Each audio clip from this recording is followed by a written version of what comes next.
Have you ever felt completely overwhelmed by things outside your control? I think everyone has, right? Yeah, like no matter how hard you try, external events, other people's actions just seem to toss you around. Maybe it's something big, like, the state of the world, or maybe something But smaller. like your commute getting messed up. Exactly. Yeah. Or someone else's bad mood just dragging your whole day down. That feeling of being subject to external chaos. That struggle to find peace or a sense of footing when everything feels uncertain and just outside your power. It's a really deeply human challenge, isn't it? It absolutely is. Well, imagine someone centuries ago wrestling with that very same feeling, but under circumstances that were, well, far more severe than most of us can even imagine. You mean literal chains, slavery. Yeah, exactly. And then imagine they didn't just endure it, but actually developed this incredibly powerful, practical philosophy. One designed specifically to find true freedom and tranquility, regardless of those external constraints. And that brings us right to Epictetus. He's really one of the most compelling figures in Stoic philosophy. Definitely. And the sources we have for this deep dive are pretty remarkable. They aren't these polished books he sat down and wrote himself. No, not at all. It's mainly his discourses, and these are like live transcripts almost.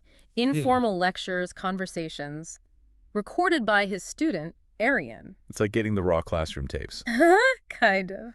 And we also have Arian's Handbook, the Enchiridion, which sort of distills the main themes, plus other related texts that help us piece together his context, within Stoicism and history. Right. So our mission today is really to unpack this practical philosophy, to try and understand how Epictetus proposed achieving that tranquility, that freedom, not by somehow bending the world to your will, because let's face it, that's impossible, We'd certainly say so. but by fundamentally changing your relationship to it. So we're going to guide you through his core teachings, digging into these ancient ideas captured in that, dynamic energy of a teacher with his students. Yeah, that back and forth. And show you just how powerfully relevant they can still be right now in your life. Okay, so let's dive in. The Stoic path, as Epictetus taught it. The sources, they consistently present Stoicism not as some kind of abstract theory game. Not just for academics. No, it's a vibrant philosophy of life. The ultimate goal wasn't just intellectual understanding, though that's part of it. It was about actively shaping your existence to be meaningful, fulfilling, leading to what the ancient Greeks called eudaimonia. Which we often translate as, like, human flourishing. Yeah. Or living a good life. Exactly. And the core aim to get there. Living in harmony with nature and reason, aligning your inner self with the fundamental order of the cosmos. Okay, living in harmony. And what's the payoff? What do you get from living this way? Well, the sources point to two key internal states, really crucial ones. One is ataraxia. Ataraxia, that's tranquility, right? Inner peace, a state free from disturbance. Precisely. And the other is apatheia. Apatheia. Now that one sounds a bit like apathy, but it's not really that, is it? No, not at all in the modern sense. It means freedom from those turbulent, disturbing passions. Things like excessive fear or uncontrollable anger or crippling desire. So it's not about being emotionless, like a robot. Definitely not. It's about being free from the emotions that hurt you, the ones that throw you off balance. And crucially, Epictetus would argue, those usually come from faulty judgments about reality. Faulty judgments. We'll definitely need to dig into that. But first, you really can't talk about Epictetus without talking about his background, can you? You absolutely can't. It's foundational. He was born into slavery in Hierapolis, Phrygia, modern-day Turkey. And then brought to Rome. Yeah, owned by a guy named Epictetus, who was actually himself a freedman, but a very wealthy and powerful one, secretary to Emperor Nero. Wow. So a slave owned by a former slave who worked for the emperor. Layers upon layers there. Indeed. But eventually, Epictetus gained his freedom, and later, when Emperor Domitian kicked all the philosophers out of Rome... Which emperors sometimes did. Right. He set up his own philosophy school over in Nicopolis, in Greece, and this whole personal history, starting as a slave, it gives his intense focus on inner freedom this incredible, visceral weight. You can feel it. Think about it. He lived under conditions where literally everything external, his body, his daily life, even whether he lived or died, could be completely dictated by someone else. By Caesar's mastery, as one source puts it. Total external control. So in a world like that, the only reliable sanctuary, the only place where you could possibly find real autonomy, had to be Well, inside your own head. Your own will. Exactly. That experience, being under the most extreme external constraint imaginable, it directly informed his teaching that true slavery isn't just about, legal ownership. It's something internal, too. Yes. True slavery, he argued, is when you do things unwillingly, when you act with compulsion and groans, because those groans, that feeling of unwillingness, your reactions, those depend on your will. Ah, okay, so even if someone forces your body, they can't force your inner assent, your judgment about it. Precisely. Your will, your inner assent, is uniquely yours, even if your body is in chains. That sphere of inner choice, judgment, intention, that's the one place external power ultimately cannot violate. So his whole philosophy becomes about building and defending this inner citadel, making it impregnable. An inner citadel, I like that. And as you said, the sources for this are different. The discourses, they're not polished essays. Not at all.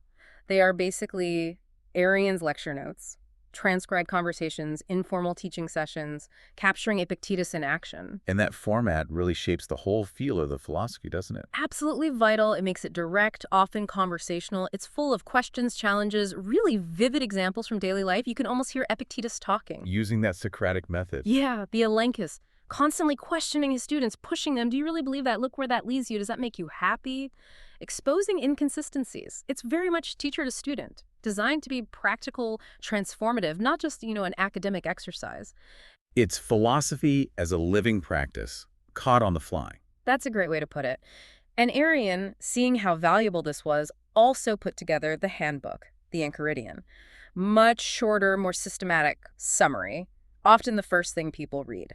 And it famously kicks off with his most crucial teaching, right? Right at the start. Chapter 1.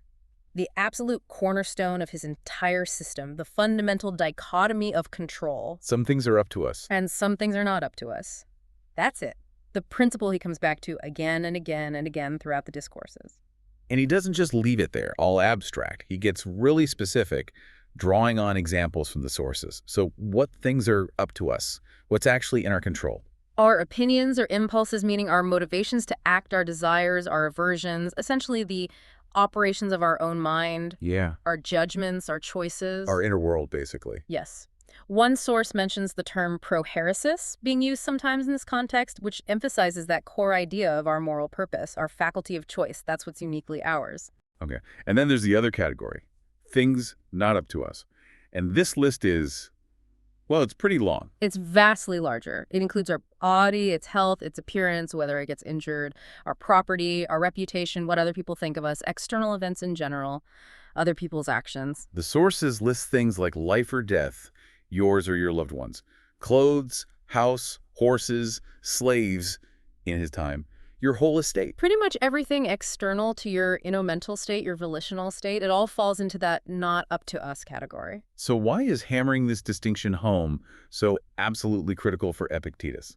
Because, according to the sources, making this distinction clearly and really internalizing it is the direct path to inner peace, that ataraxia we mentioned, and genuine freedom. And the suffering, the anxiety, the stress we feel Sure. that comes from getting it wrong. Exactly. It arises precisely from mixing these two categories up, from trying to control what isn't actually ours to control, or from becoming deeply attached to things that are fundamentally not within our power. Like pinning your happiness on getting that promotion, or someone liking you back, or even just staying healthy forever. Right. It's when you grasp onto something, external status, someone's affection, your health, as if it were entirely up to you, as if you had absolute say over it. That's when you set yourself up for misery. There's a quote, isn't there? Something about suffering punishment. Yeah, something like, if you become attached to any of these things not up to us as though it were your own, you'll suffer the punishment that a person deserves if he sets his aim on what is not his own. He sees lamenting or groaning about things you weren't given or things that were taken away as the very definition of being enslaved internally. You've given power over your peace of mind to something outside yourself. So the discipline, the actual practice here, is to relentlessly focus your attention, your desires, your aversions, your efforts, only on what truly is yours. Yes. Your own judgments, your inner responses, your intentions, your actions based on those intentions. When you root your sense of self, your well-being in this inner sphere, Well, suddenly you don't need to flatter people for validation. Because you don't need their approval if your worth isn't tied to it. Exactly. And there's no room for self-abasement either, because your value isn't dependent on external status or outcomes that you might fail to achieve. And this leads to that idea of becoming invincible. It does. Epictetus suggests that if you refuse to enter contests, you're capable of losing. Meaning, you don't invest your core sense of success or failure in external outcomes that aren't ultimately up to you. Then you can't truly be defeated. You shift the battlefield inward. You redirect all your energy and intention to that inner game, where success is guaranteed because it depends solely on your will, your judgment, your effort to be virtuous in that moment. It's a radical shift from trying to control the world out there to mastering the world in here. Let's make this really concrete. The sources have some pretty stark examples. What about dealing with loss, like the death of a child? That's incredibly difficult. Immensely difficult. And Epictetus wouldn't challenge the grief necessarily, but the judgment attached to it. He might ask, what has happened? The answer, your son is dead. Then he'd push. Nothing more. Is that all that has happened? Meaning, the event itself is just the death. A fact. A fact. The intense suffering often comes from the added judgment. This is terrible. This is the worst possible evil. I cannot bear this. His teaching urges you to try and strip away that added layer of judgment, to stick to the factual impression as much as possible. Or what about, say, being condemned by others, facing public shame, or maybe even legal trouble? Same principle applies. A source notes that being condemned is something beyond the power of your will. It's an external event, initiated by others. Therefore, according to Epictetus, it is not an evil in itself. So the condemnation itself isn't the evil. No. The affliction, the suffering, comes from your judgment that it is an evil. And that judgment is within your will's power to examine and potentially change. If you bear that condemnation bravely, with inner dignity, focusing on your virtuous response, well, that response is a good, and it's entirely within the power of your will. Even being a slave, which he knew firsthand. The physical chains, the external compulsion that's not up to you. Correct. But the internal state, doing things unwillingly, groaning inwardly, resenting your condition, that, he'd say, is a kind of internal slavery that does depend on your will. So freedom for him wasn't just about getting the chains off. It was primarily the ability to choose your inner response, to act willingly, rationally, with virtue, regardless of the external circumstances. It's about recognizing that, your ship sinking or your reputation being trashed. These are just external facts. They aren't inherently catastrophic. Your judgment about them is what creates the storm inside. Okay, so managing judgments is key, which leads right into his ideas about impressions, doesn't it? Fantasia. Directly. These impressions, fantasia, are how things appear to us. The initial data our minds receive from the world. Epictetus puts huge emphasis on these. They are the critical first step. They are, as one source puts it, potentially the gateway to judgment. Because our reaction flows from how we interpret these appearances. Exactly. And the sources describe these impressions as potentially quite complex. It's not just raw sense data, like seeing colors and shapes. Right. It also involves how our soul initially configures that input. And for rational beings like us, impressions carry semantic content. They come packaged with a sort of meaning, an incorporeal proposition. The Stoics called it an axioma. Like you don't just see fur and teeth, you see a wolf, which implies danger, or you see an opportunity or an insult. Precisely. Our minds are actively structuring reality, adding meaning right from the start. So what's the key discipline here? Withholding assent. Withholding judgment until you've properly evaluated that initial impression. This is where his most famous line probably comes in. It is not things that disturb us, but our judgments about things. The event is neutral.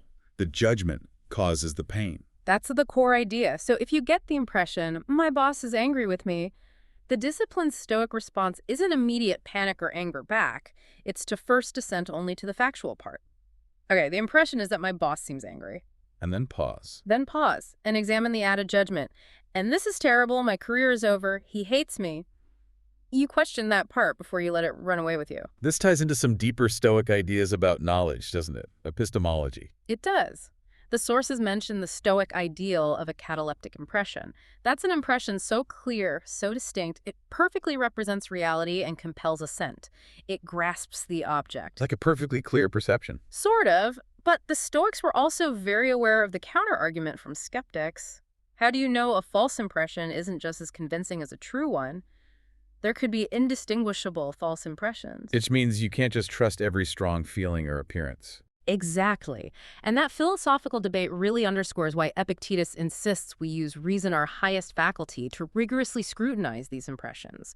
You have to train yourself consciously to differentiate between the raw fact, my leg hurts, and the potentially unhelpful judgment your mind adds, this pain is unbearable, I'll never walk properly again. Reason is the filter.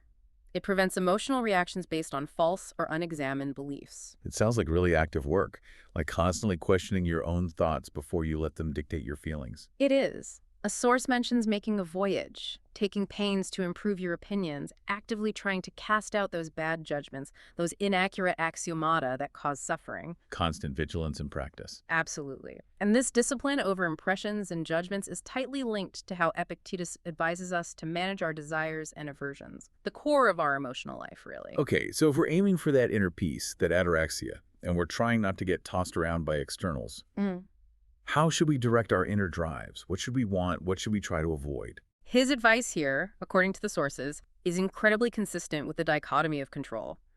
Focus your desires and aversions only on what is achievable and what is truly bad. Okay, achievable means things up to us, right? Exactly. Your own will, your judgments, your virtuous actions, and truly bad. That means moral vice. Things like injustice, cowardice, acting foolishly, being intemperate. Yes. Because those are the things that corrupt your character, harm your true self, the part that is up to you. Those are the only real evils in the Stoic view. So instead of desperately desiring wealth or fame, things you might never get, you should desire to make a wise judgment right now or act justly in this situation, because that is always within your reach. Perfectly put. And conversely, instead of living in fear of poverty or pain or death, things you can't ultimately avoid anyway, you should primarily fear acting unjustly or foolishly or unkindly, because that you can control. The sources mention that for the ideal Stoic sage, the perfectly wise person, Right, the ideal. only virtue itself is the proper object of desire, and only vice is the proper object of aversion. Yes. But Epictetus was practical. He knew his students weren't sages yet. So for those of us still learning, still training, Which is pretty much everyone. he offers steps. Temporarily, perhaps. Suspend desire for external things altogether, those indifferents like health or wealth, while you work on understanding what is truly desirable, which is virtue. And the primary desire for any student of Stoicism. Should be the desire not to be frustrated. That's key. And the only way to guarantee you won't be frustrated in your desires is to desire only what you can fully control. Your inner state, your choices, your virtuous actions. It really keeps coming back to that inner focus. And the dangers of desiring or fearing external things are, Yeah. well, they're pretty obvious when you think about it through this lens. They're the root cause of so much human misery, as the sources constantly illustrate. Desiring wealth you don't have, craving constant pleasure, being terrified of pain or public opinion or death. These attachments and aversions make you a slave to fortune. Because those things are not up to you. Exactly. So they lead to anxiety, will I get it? Disappointment, I didn't get it. And suffering, I had it and lost it. It's an endless cycle fueled by misplaced desire. Now, one source mentions a comparison or maybe a contrast with Cynicism here. Epictetus admired the Cynics, but Stoicism isn't quite the same, is it? No, it's an important distinction. While Epictetus deeply respected the Cynics' radical indifference to externals, their embracing of poverty and hardship, Stoicism, while teaching detachment, doesn't necessarily demand that same level of extreme asceticism. So a Stoic can enjoy things. Yes, Stoicism allows for the enjoyment of what they called preferred indifference, things like friendship, family, good health, maybe even moderate wealth or a nice meal. These things have value. But with a catch. Always with caution and a mental reservation. You can enjoy them, appreciate them, use them well, but you must always remember they are external, not truly yours, potentially temporary, on loan from fortune, you might say. Don't cling to them. Don't cling. The sage, as one text puts it, enchains pleasure, meaning they put it in its proper place. It's not the highest good. It might be a byproduct of virtuous action, but it's not the goal itself. Even enjoying wealth, Epictetus would say, should be done thoughtfully. Maybe practice living with less sometimes, even if you're rich. And never, ever treat riches as your master. They are a tool, a slave, to be used virtuously or discarded without distress if necessary. The point is to prevent these external things from mastering you. Okay, so external things are indifferent, preferred or dispreferred maybe, Yeah. but ultimately neutral in terms of true happiness. So what is the ultimate good then? Where does real value lie? And this brings us right back to the core Stoic belief, absolutely central for Epictetus. The ultimate, the only true good is virtue itself. And the sources mention the four cardinal virtues. Yes, wisdom, justice, courage, and temperance, or moderation. And virtue isn't just an abstract idea. No, it's understood as excellence of character. It's wisdom about how to live correctly. It's the perfected exercise of our rational nature. The entire Stoic project, as Epictetus taught it, is about cultivating these inner qualities. This, they believed, is the sole path to eudaimonia, that true human flourishing, lasting inner harmony. Which stands in stark contrast to how most people think, right? That happiness comes from getting the externals, the money, the status, the perfect health. Completely contrasts. Epictetus insists those things are merely indifference.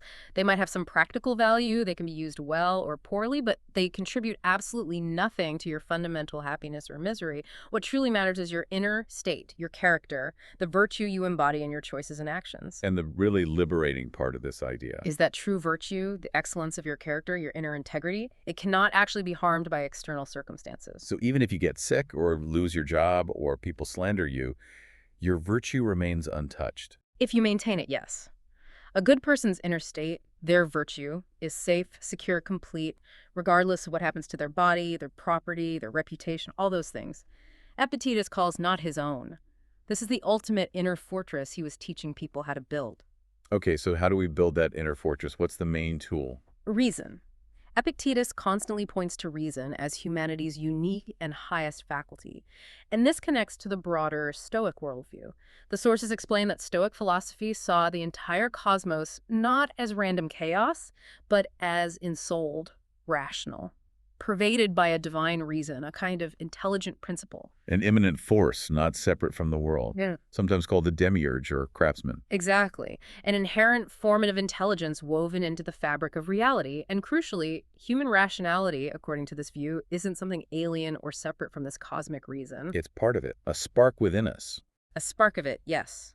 Not different in kind from the rationality that orders the whole universe.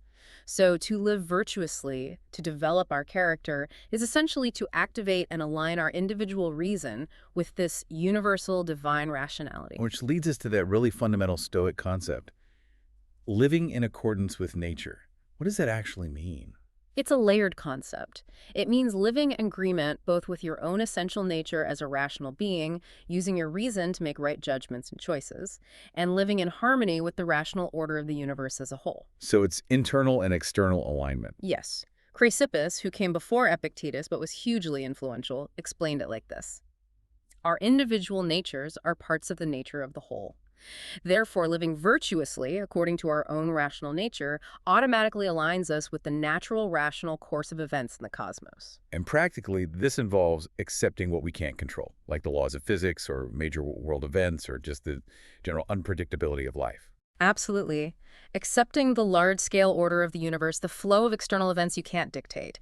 And importantly, fulfilling the specific roles assigned to us within that larger order. Roles, like being a parent or a citizen. Exactly. One source uses this really powerful metaphor. We are like actors in a play. A play written by whom? The playwright is the fates, or the divine reason of the cosmos, however you conceive it. That playwright determines the roles we are assigned. Maybe you're cast as a beggar, maybe a king, a parent, a child, a citizen, someone who suffers illness. We don't get to choose our part in the script. But we do choose how we play it. Precisely. Our duty, our path to virtue and a good life lies entirely in playing whatever role we've been given to the best of our ability, with reason and virtue. That idea of wanting events to happen as they do happen, that sounds quite challenging. Is it passive resignation? It can sound like that, but it's more about rational acceptance, particularly regarding the past and present. It's not about giving up on future action, but about not wasting energy wishing reality was different than it is. You accept the situation you're in, and then you apply your reason to respond virtuously now. It's a kind of rational fatalism towards what's already occurred or is occurring externally. And this connects to role ethics. Directly, role ethics is about consciously understanding the duties and responsibilities that come with your various roles in life, parent, child, friend, worker, citizen, and striving to fulfill them virtuously in accordance with reason and nature. Marcus Aurelius, who learned so much from Epictetus, actually called doing one's social duty within these roles a man's true delight. He saw it as the best practical path to living a good life. Okay, so the philosophy is profound, but Epictetus was fundamentally a teacher, right? He must have given practical advice on how to actually do all this. It sounds hard. Yeah. He definitely did. He wasn't just laying out theory, he was providing tools. The sources describe several specific mental exercises or disciplines that Stoics practice to internalize these principles and build that inner fortress. Like what? What kind of exercises? Well, one really key practice is often called premeditatio malorum. Premeditation of evils. Sounds cheerful. Huh. Yeah, the name isn't great. But it's about consciously, deliberately contemplating potential adversities. It's related to what some people now call negative visualization. You actually spend time thinking about losing things you value. Like my job, Yeah. my health, a relationship, my stuff. Exactly. You realistically contemplate these possibilities happening. Okay, I have to ask, why? Why deliberately think about bad things? Isn't that just inviting anxiety? That's the common reaction. But Epictetus argues it serves two incredibly vital purposes. Firstly, it makes you profoundly appreciate what you do have right now. Well, when you vividly imagine losing your health, maybe you appreciate the health you have today a bit more. When you contemplate the loss of a loved one, perhaps you cherish the time you do have with them now more deeply. It combats taking things for granted. It fights complacency and ingratitude. Okay, that makes sense. Increasing appreciation. What's the second purpose? Preparation and resilience. By mentally rehearsing these potential losses or difficulties, you build psychological armor. You reduce the shock factor, if, or rather when, something difficult does happen. Because life includes difficulty. You aren't completely blindsided, shattered, overwhelmed. You've already considered this possibility. You've perhaps even mentally rehearsed your intended stoic response. Accept what is not up to you, the event itself, and focus firmly on what is up to you, your inner response, maintaining your integrity, your virtue. It's like emotional resilience training for life's inevitable difficulties. That's actually quite powerful when you frame it like that. Not dwelling on misery, but practicing resilience. Okay, what else? Any other exercises? Another one is called the view from above. The view from above. Like flying. Metaphorically, yes. It involves gaining perspective on your current troubles by deliberately contemplating the vastness of time and space. You reflect on the immense scale of the cosmos, the billions of years of history, the sheer size of the universe. And then you think about your specific problem. Yes. You consider how incredibly small a part of boundless time is assigned to each individual life, how tiny a speck of the universal substance we are. How small the little spot on Earth we inhabit is relative to the whole planet, let alone the cosmos. So you're maybe stressing out about, I don't know, a looming deadline or an argument you had. And you consciously step back and think, okay, on a cosmic scale, how significant is this really? Exactly. It helps shrink your immediate anxieties by placing them in that vast context. It's a way to detach from the overwhelming intensity of the present worry and recognize that most of our daily troubles are, in the grand scheme of things, quite small. It lends perspective. Perspective is good. I like that one. What about the reserve clause? I think I've heard of that. Yes, the reserve clause. This is about tempering your intentions and your plans for the future with a crucial mental reservation. How does that work? When you form an intention to do something external, say, I will travel to Rome next week, or I plan to finish this project by Friday, you mentally add a condition. Like a footnote. Sorta. You add, if fate permits, or if nothing external prevents it, or Herod Providence willing, something along those lines. Now, that sounds a bit like giving up, doesn't it? Yeah. Like saying, well, I'll try, but it probably won't happen anyway. Is it fatalistic? It's easy to misunderstand it that way. Yeah. But no, it's not about giving up on effort. Your intention to travel, your effort to finish the project, those are entirely up to you. You should pursue them with full commitment. The reserve clause applies only to the outcome, the successful completion of the external event. Because the outcome depends on factors outside your control. Precisely. A flight could be canceled, you might get sick, unforeseen obstacles might arise for the project. The reserve clause is a practical way of constantly reinforcing the dichotomy of control in your mind.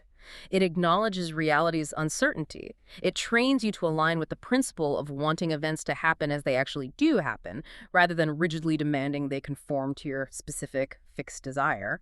It lessens disappointment when things inevitably go sideways because you've already mentally accounted for that possibility. Okay, that makes sense. It's about managing expectations around outcomes, not effort. And role ethics, which we mentioned earlier, that's also a practice. Absolutely. A very practical daily exercise. It's the conscious practice of reflecting on your different roles: parent, child, citizen, professional, friend, neighbor. And then asking. Asking, what does virtue require of me in this specific role? How does a just citizen behave in this situation? How does a patient parent respond here? How does a good friend act? And then consciously striving to fulfill those duties derived from your roles, using reason and virtue as your guide. It provides a concrete framework for applying Stoic principles in your everyday interactions and responsibilities. It all sounds like, well, a lot of work, constant work. Right. Epictetus must have stressed that, right? This isn't a quick fix. Oh, absolutely. He hammers this point home repeatedly in the Discourses. This is not about reading a philosophy book and suddenly becoming a perfect sage overnight. That's not realistic. It's a lifelong practice. A lifelong practice. It requires constant, relentless self-examination. He urges his students and us to examine our opinions daily, maybe even hourly, to actively identify and try to root out those faulty judgments, those harmful axiomata that cause suffering and lead us away from virtue. And the sources acknowledge that maybe nobody ever fully reaches the ideal, the perfect Stoic sage. Yes, that's generally accepted. Achieving that perfect, unwavering wisdom and virtue is incredibly difficult, perhaps an unattainable ideal in this life. But, and this is crucial, the value, the goodness, the whole point, lies in the trying. It's in the continuous effort, the process, the journey of attempting to live by these principles day in and day out. That philosophical practice itself is what shapes your character for the better and leads towards a good life. The effort is the success, in a way. In a very real way, yes. So looking back, what's the lasting impact of Epictetus and these really quite remarkable discourses? Where does he stand? Well, the sources firmly place him as a truly foundational figure in Stoic philosophy, especially its practical, ethical side, right up there with Seneca and Marcus Aurelius. And we know Marcus Aurelius read him closely. Absolutely. The Meditations contain direct references and clear echoes of Epictetus's teachings. The emperor learned a great deal from the former slave. It's quite incredible. And his influence didn't stop there, did it? It spread further. Far beyond Roman times. The sources note connections to later thinkers and even, interestingly, spiritual traditions. Early Christianity, for instance, while rejecting certain Stoic physical doctrines like God being a kind of fire or denying personal immortality of the soul. They weren't keen on those bits. No, but they drew heavily on Stoic ethics. Ideas about virtue being the highest good, about divine reason, ordering the cosmos, about the importance of the inner life, controlling passions. These resonated deeply. The Stoic idea of God speaking through our reason and choices underpinning virtue was much more compatible than, say, some of the more materialist aspects that might seem in hindsight to anticipate philosophers like Spinoza. And then there's that really fascinating modern connection the sources highlight, the link to psychology, specifically cognitive behavioral therapy, CBT. Yes, that link is quite striking and often pointed out. CBT's fundamental premise is that our feelings and behaviors aren't just caused by external events, but are heavily influenced by our thoughts, our interpretations, our beliefs about those events. Which sounds familiar. Exactly. The whole therapeutic process in CBT often involves identifying, examining, and challenging irrational or unhelpful thought patterns, cognitive distortions that are causing distress. This directly mirrors Epictetus's central teaching. It is not things that disturb us, but our judgments, our dogmata about things. So the CBT technique of catching your automatic negative thoughts and asking, is this really true? What's the evidence?